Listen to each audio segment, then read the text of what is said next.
Benarkah Nabi Nuh tidak bersabar karena meminta azab untuk kaumnya? Sebagian orang ada yang menuduh Rasulullah Nuh alaihi salam bukanlah seorang rasul yang sabar menghadapi kaumnya. Padahal Allah sendiri menggelarinya ulul azmi di antara para rasul.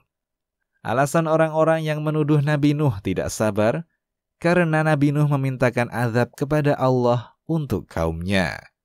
Mari pahami alur kisahnya. Mengapa Nabi Nuh mengucapkan demikian? Sehingga kita tidak berburuk sangka kepada utusan Allah yang mulia. Kaum Nuh adalah kaum yang ingkar kepada Allah dan Rasul-Nya. Tidak hanya melakukan kekufuran, mereka juga senantiasa menentang Nabi Nuh untuk mendatangkan azab sebagai bukti kebenaran dakwahnya itu. Mereka mengatakan, sebagaimana firman Allah Ta'ala, "Hai Nuh, sesungguhnya kamu telah berbantah dengan kami, dan kamu telah memperpanjang bantahanmu terhadap kami. Maka, datangkanlah kepada kami azab yang kamu ancamkan kepada kami, jika kamu termasuk orang-orang yang benar." Quran Surat Hud ayat 32. Namun Nabi Nuh tetap bersabar dan tidak membalas perkataan mereka dengan mengiyakannya atau menanggapinya dengan ancaman. Beliau hanya mengatakan bahwa keputusan azab bukanlah kehendaknya, melainkan hanya kehendak Allah semata.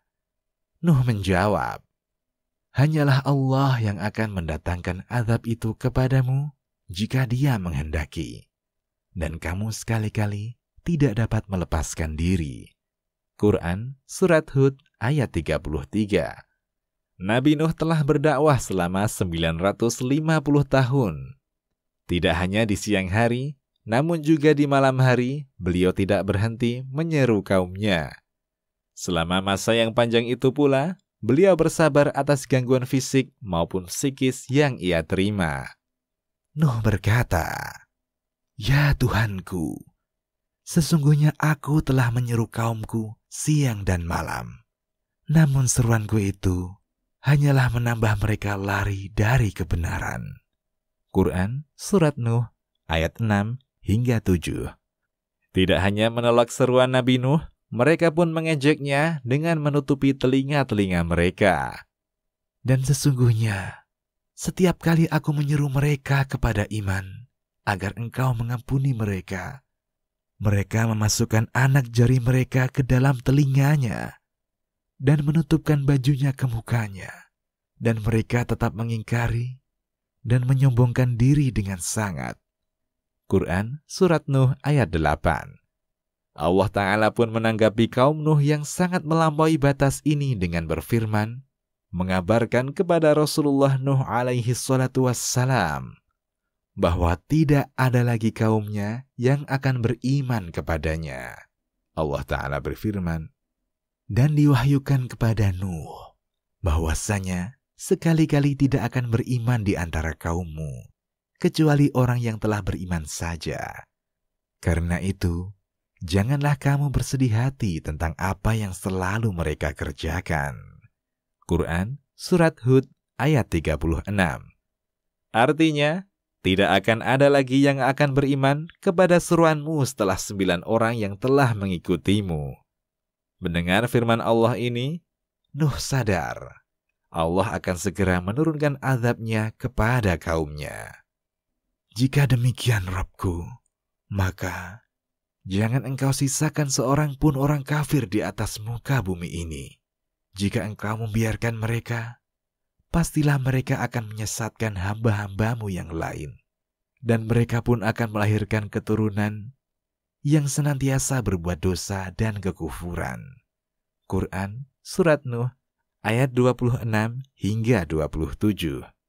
Demikianlah syariat terdahulu. Ketika sebuah kaum melakukan dosa dan melampaui batas, maka Allah akan menurunkan azabnya langsung di dunia dengan membinasakan mereka. Lihatlah kaum Ad, umat Nabi Hud. Ketika mereka ingkar dan terus-menerus menyombongkan diri, Allah binasakan mereka dengan angin topan.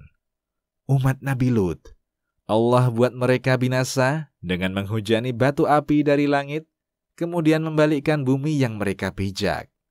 Bangsa Madian, umat Nabi Syuaib, Allah hancurkan mereka dengan suara guntur yang menggelegar, sehingga mereka tewas seketika, seolah-olah tidak pernah ada orang yang tinggal di daerah itu sebelumnya. Fir'aun, Qarun, dan lain-lain, Allah segerakan azab mereka di dunia, dan nanti azab yang lebih besar di akhirat.